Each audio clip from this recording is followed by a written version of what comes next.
Breaking news. Allu Arjun ఇంటిపై దాడి వెనుక పొలిటికల్ కుట్రకు బీఆర్ఎస్ తెరతీసిందా? దాడి చేసి ఆ కుట్రలో కాంగ్రెస్ ను ఇరికించాలని అనుకుంటోందా అంటే అవునంటోంది కాంగ్రెస్. దాడికి పాల్పడింది బీఆర్ఎస్ కార్యకర్తలేనని కాంగ్రెస్ ఆరోపిస్తోంది. దాడి చేసింది రెడ్డి శ్రీనివాస్ ముదిరాజ్ కేటీఆర్ శిష్యుడేనని ఆరోపిస్తోంది. రెడ్డి శ్రీనివాస్ ముదిరాజ్ కేటీఆర్ తో కలిసి దిగిన ఫోటోను కాంగ్రెస్ షేర్ చేసింది.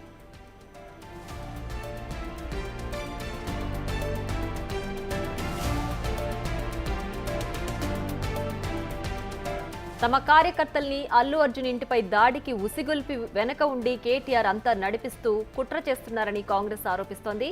ఇప్పుడున్న పరిస్థితుల్లో ఆ దాడి మొత్తాన్ని ప్రభుత్వం మీదకు, సీఎం రేవంత్ రెడ్డి మీదకి నెట్టే కుట్ర చేస్తున్నారంటూ ఆధారాలు బయటపెట్టింది. సోషల్ మీడియాలో ఇది కాంగ్రెస్ పార్టీ చేసిన దాడిగా తన సోషల్ మీడియాలో కేటీఆర్ విస్తృతంగా ప్రచారం చేస్తున్నారు.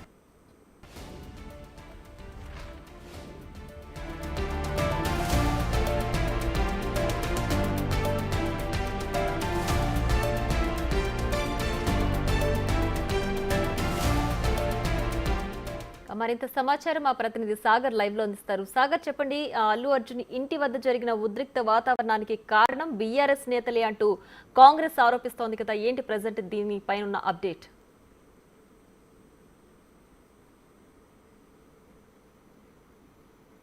ప్రియా, ఖచ్చితంగా అల్లు అర్జున్ ఇంటి వద్ద జరిగినటువంటి ఈ నిరసనకు సంబంధించినటువంటి కీలక విషయాలు, సంచలన విషయాలు బయటకు వస్తున్నాయి. ఎందుకంటే కాంగ్రెస్ పార్టీ వెనుక ఉంచి నడిపిస్తుందన్నట్టు ఆరోపణలు చేస్తున్నప్పటికీ ఖచ్చితంగా ఆ కుట్ర వెనుక కాంగ్రెస్ పార్టీ కార్యకర్తల ముసుగులో బీఆర్ఎస్ కార్యకర్తలే దాడి చేసినట్లుగా కూడా మనకు బయటపడుతుంది. సంచలన విషయాలు ఈ కేసులో బయటపడుతున్నాయని చెప్పుకోవచ్చు. కొద్దిసేపటి క్రితమే నిరసన చేసిన వారందరినీ 8 మందిని కూడా జూబ్లీహిల్స్ పోలీసులు అదుపులోకి తీసుకున్నారు. ఖచ్చితంగా కాంగ్రెస్ పార్టీ పైన ఆపాదం చేస్తూ కాంగ్రెస్ పార్టీ ముసుగులోనే బీఆర్ఎస్ కార్యకర్తలు వచ్చినట్లుగా తెలుసు. ఎందుకంటే రెడ్డి శ్రీనివాస్ ముదిరాజ్ ఎవరైతే ఉన్నారో కేటీఆర్కి సంబంధించినటువంటి అనుచరులు ఒకరు, కేటీఆర్ శిష్యుడని కూడా తెలుస్తుంది. సోషల్ మీడియాలో అత్యంత యాక్టివ్గా ఉండే రెడ్డి శ్రీనివాస్ ముదిరాజ్ ఖచ్చితంగా నేతృత్వంలోనే అల్లు అర్జున్ నివాసం వద్ద జరిగినటువంటి ఆందోళన విషయంలో ఆయన నేతృత్వంలో జరిగింది. ఖచ్చితంగా ఆయనే ఎవరైతే రెడ్డి శ్రీనివాస్ ముదిరాజ్ ఉన్నాడో కేటీఆర్తో అత్యంత సన్నిహితంగా ఉండే వ్యక్తి, అనేక మార్లు సోషల్ మీడియాలో యాక్టివ్గా ఉంటూ బీఆర్ఎస్కి సంబంధించినటువంటి యాక్టివ్ మెంబర్గా కూడా తెలుస్తుంది. రెడ్డి శ్రీనివాస్ ముదిరాజ్ ఆధ్వర్యంలోనే ఈరోజు అల్లు అర్జున్ నివాసం వద్ద కొంత నిరసన ఆందోళన కార్యక్రమం ఆయన ఆధ్వర్యంలో జరిగింది. మరో 8 మంది కూడా ఉన్నట్లుగా కూడా తెలుస్తుంది. మొత్తంగా కాంగ్రెస్ పార్టీని బదనాం చేయాలన్న ముఖ్య ఉద్దేశంతోనే ఇటు కేటీఆర్ ఆదేశాల మేరకు ఇదంతా జరిగినట్లుగా కూడా తెలియదు. ఎందుకంటే రెడ్డి శ్రీనివాస్ ముదిరాజ్ అనేక సార్లు కేటీఆర్ని కలవడం, కేటీఆర్తో అనేక సార్లు ఫోటోలు దిగడం, ఈ మొత్తం వ్యవహారం చూస్తే ఏదో కుట్రపూరితంగానే ఈ రోజు జరిగినటువంటి అల్లు అర్జున్ నివాసం వద్ద జరిగినటువంటి ఆందోళన నిరసన కార్యక్రమంలో కుట్ర కోణాలు కూడా సంచలనంగా వెలుగులోకి వస్తున్నాయి.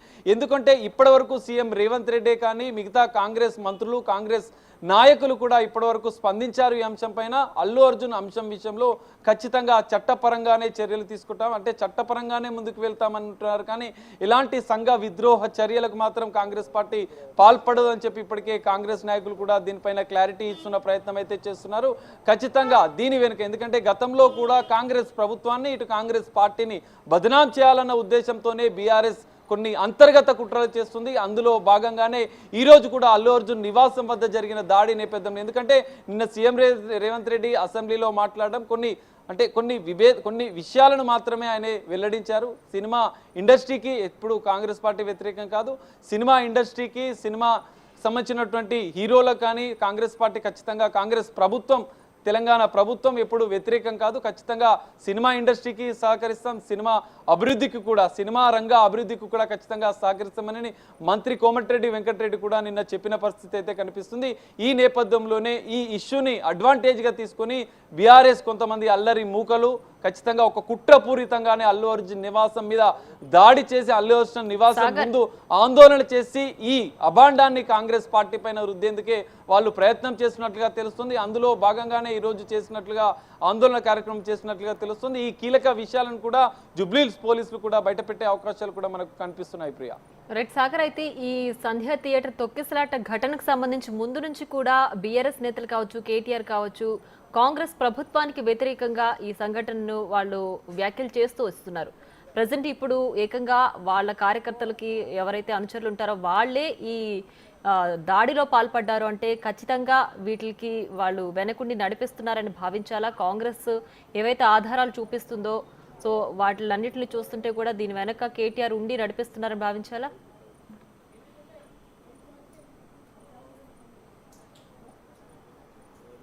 ఎస్ ప్రియా, ఖచ్చితంగా. ఎందుకంటే మనం చూస్తున్నాం, ఎప్పుడైనా సంధ్యా థియేటర్ ఘటనకు సంబంధించినటువంటి సంధ్యా థియేటర్ తొక్కిసలాట ఘటన జరిగినప్పటి నుంచి కూడా పోలీసులు కేసు నమోదు చేశారు. చట్టపరంగా ఒక 10 రోజుల అనంతరం దానికి సంబంధించినటువంటి కీలకమైన ఆధారాలు సేకరించిన అనంతరమే పోలీసులు కేసు నమోదు చేసి ఒక ప్రాసెస్ ప్రకారమే, నిబంధనల ప్రకారమే, చట్ట ప్రకారమే చర్యలు తీసుకుంటూ సంధ్యా థియేటర్ యాజమాన్యం పైన మొదటి చర్యలు తీసుకోవడం, సంధ్యా థియేటర్ యాజమాన్యానికి సంబంధించినటువంటి 3 మేనేజర్లను కూడా రిమాండ్కు తరలించారు, వారిని అరెస్ట్ చేశారు.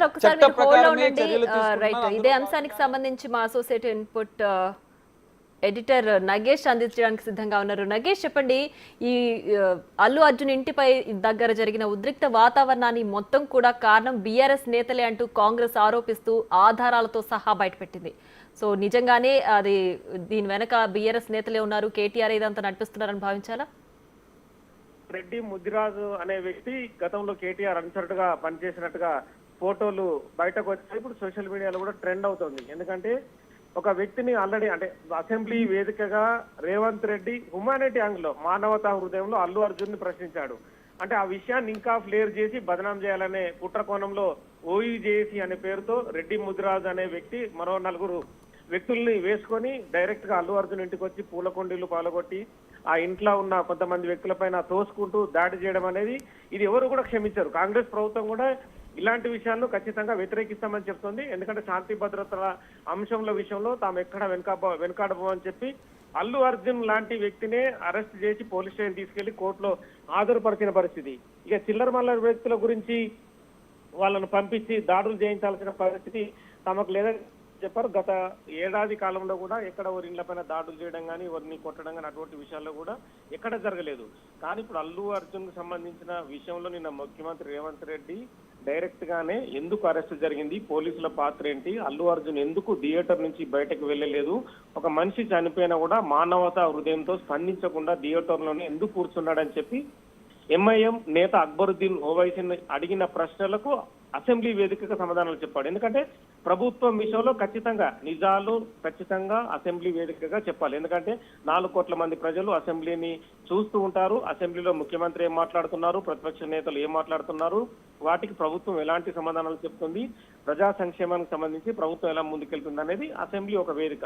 అదే వేదికగా రేవంత్ రెడ్డి క్లియర్ గా అక్బరుద్దీన్ ప్రశ్నలకు సమాధానాలు చెప్పాడు. ఎందుకంటే అల్లు అర్జున్ డైరెక్ట్ గానే ప్రెస్ మీట్ లో పోలీసుల్ని ప్రశ్నించాడు. ఎందుకంటే పోలీసులు డైరెక్షన్ ఇవ్వలేదు, పర్మిషన్ ఉండడం వల్లే వచ్చానని చెప్పారు. కానీ ఇవాళ జరిగిన ఏదైతే సిపి ఆనంద్ కూడా ఇవాళ ఇయర్ ఎండింగ్ ప్రెస్ మీట్ లో కూడా వాళ్ళ సిఐ నాయక్ తోని, ఏసీపీతోని వాళ్ళందరితో కూడా క్లియర్ గా మాట్లాడిపించాడు. అల్లు అర్జున్ ని బయటకు తీసుకురావడానికి ప్రయత్నించాం, ఒక మనిషి చనిపోయింది, మీరు బయటకు రండి, పరిస్థితులు బాగాలేవు అని చెప్పినా కూడా అల్లు అర్జున్ సినిమా చూస్తానని చెప్పాడని చెప్పి ఒక టైంలో సిఐ కూడా రాజు నాయక్ ఏడ్చాడు. మొత్తానికి అంటే అల్లు అర్జున్ తను సినిమా హిట్ అయిందన్న యాంగిల్లోనే కొంత అహంకార ధోరణి ప్రదర్శించాడని చెప్పి కూడా బయట జనాలు ఇప్పటికీ చెప్తూ ఉన్నారు. కానీ మళ్ళీ ప్రెస్ మీట్ పెట్టి పోలీసుల మీద ఎదురు చేయడం, పోలీసులు అనేది ప్రజా పరిరక్షణ, శాంతి భద్రతల పరిరక్షణ చేపడుతుంటారు. సో ఇవాళ జరిగిన దాడి కూడా ప్రతిపక్ష నేతలు, బీఆర్ఎస్ పార్టీకి సంబంధించిన నేతలు ఖచ్చితంగా ప్రభుత్వాన్ని బదనాం చేయాలి. ఒక సెలబ్రిటీ ఇంటి మీద దాడి చేస్తే శాంతి భద్రతల సమస్యను తలెత్త చూపొచ్చు. వాళ్ళపైన సోషల్ మీడియా వేదిక కూడా కొన్ని ఫోటోలు సెలెక్ట్ చేసి మార్కింగ్లు చేస్తూ ఇష్టం వచ్చిన రీతిలో బయట ప్రచారం చేసి ప్రభుత్వాన్ని బదనాం చేయాలన్న యాంగిల్లో ప్రస్తుతం అయితే గత 2 గంటల నుంచి సోషల్ మీడియా వేదికగా ఇష్టం వచ్చిన రీతిలో బయట ట్రెండ్ చేస్తున్నారు.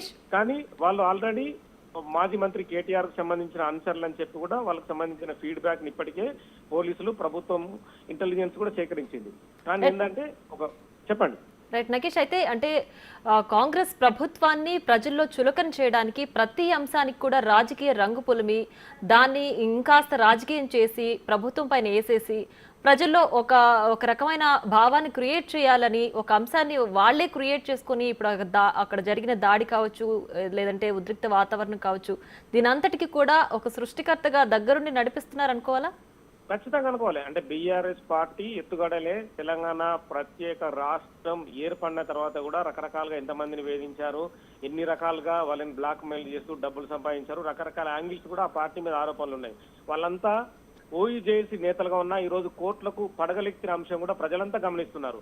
ఒక సాదాసీదా వ్యక్తులందరూ కూడా కోర్టులకు పడగలెక్కి మరి ఎంతమందిని గతంలో ఉన్న ఆంధ్రాకు సంబంధించిన కాలేజీ నేతలను కావచ్చు, కాలేజీకి సంబంధించిన యాజమాన్యాలను బెదిరించి వాళ్ళు డబ్బులు కూడబెట్టారని ప్రపంచం అందరికీ తెలుసు. కానీ ఈ రోజు ఏంటంటే ప్రభుత్వం మారిన తర్వాత 10 ఏళ్లు పాలించాం, అరే మరో 20 ఏళ్లు ఎందుకు పాలించలేని అక్కస అనేది వాళ్ళ దృష్టిలో ఖచ్చితంగా కనిపిస్తుంది. మరోవైపు కేటీఆర్ కు సంబంధించిన అంశం కూడా ప్రస్తుతం ఈ కార్ రేసింగ్ కావచ్చు, మిగతా ఓఆర్ఆర్ సంబంధించిన విషయంలో చిట్టు వేస్తామని చెప్పి ప్రభుత్వం చెప్పింది.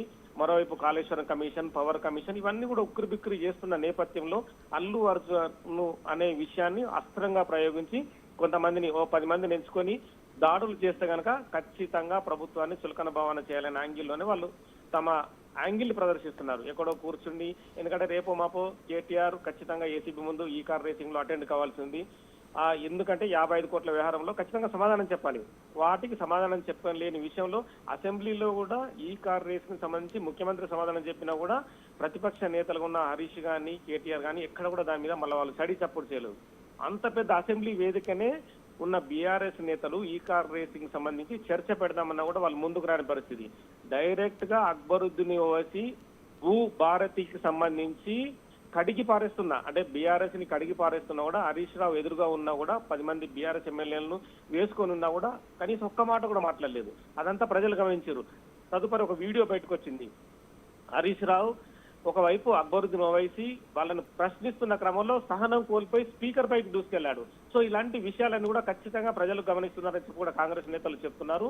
10 సంవత్సర కాలం గడిచింది, తాము ఏం చేయాలనుకున్నా కూడా ప్రజా సంక్షేమానికి సంబంధించి ముందుకెళ్తున్నాం. కానీ ఏంటంటే అల్లు అర్జున్ లాంటి ఒక హీరోని అడ్డం పెట్టుకొని, సెలబ్రిటీని అడ్డం పెట్టుకొని వాళ్ళు వెళ్తే వాళ్ళ పైన కోడిగుడ్ల దాడి, టమాటాల దాడి చేయడం, వాళ్ళ ఇంటికి వెళ్ళి పూల కుండీలు పలగొట్టడం, శాంతి భద్రతల సమస్యను తలెత్త చూపి ఖచ్చితంగా ప్రభుత్వాన్ని చులకన భావన చేయాలని యాంగిల్ ఉన్నారు. కానీ ఖచ్చితంగా పోలీసులు ఇందులో ఏదైతే ఖరాఖండిగా ఎవరైతే 5 6 ఈ దాడికి పాల్పడ్డారో వాళ్ళందరినీ ప్రస్తుతం జూబ్లీహిల్స్ పోలీస్ స్టేషన్ లో అరెస్ట్ చేశారు. వాళ్ళందరినీ కూడా రిమాండ్ కు పంపుతామంటున్నారు. ఎవరిని క్షమించేది లేదు, వాళ్ళు మాకు సంబంధించిన వ్యక్తులు కాదు. ఎందుకంటే ఒకవేళ కాంగ్రెస్ పార్టీకి వాళ్ళు ఏదో రకంగా అంటే ముఖ్యమంత్రి అనే యాంగిల్లో ఫోటోలు దిగిన, మిగతా వాళ్ళతో సెలబ్రిటీలతో దిగినా కూడా ఎవరిని క్షమించే ప్రసక్తి లేదు. శాంతి భద్రతకు సంబంధించి తమ నేతల మనుషులైనా ఎవరైనా సరే, ప్రతిపక్ష పార్టీ నేతలైనా సరే ఖచ్చితంగా వారిని అరెస్ట్ చేయడమే, జైలుకు పంపడమని కూడా చెప్తున్నారు. ప్రస్తుతం అయితే వాళ్ళని పోలీస్ స్టేషన్ లో ఉంచారు. రిమాండ్ రిపోర్ట్ కూడా రెడీ అవుతుంది. వాళ్ళందరినీ జడ్జి ముందు హాజరుపరిచి రిమాండ్ పంపడానికి పోలీసులు ఏర్పాట్లు చేస్తున్నారు. అల్లు అరవింద్ కూడా కొద్దిసేపటి క్రితం స్టేట్మెంట్ ఇచ్చారు. ఏమనంటే తమ ఇంటి పైన దాడి జరిగింది, వేరే ఇష్యూని కూడా ఇందులో చూపకూడదు, ఇది శాంతి భద్రతకు సంబంధించిన అంశం కూడా కాకూడదు, ఇది ఖచ్చితంగా పోలీసులు చూసుకుంటున్నారు, పోలీసులు కేసు పెట్టారు, సమయం పాటించమని చెప్పి కూడా అల్లు అరవింద్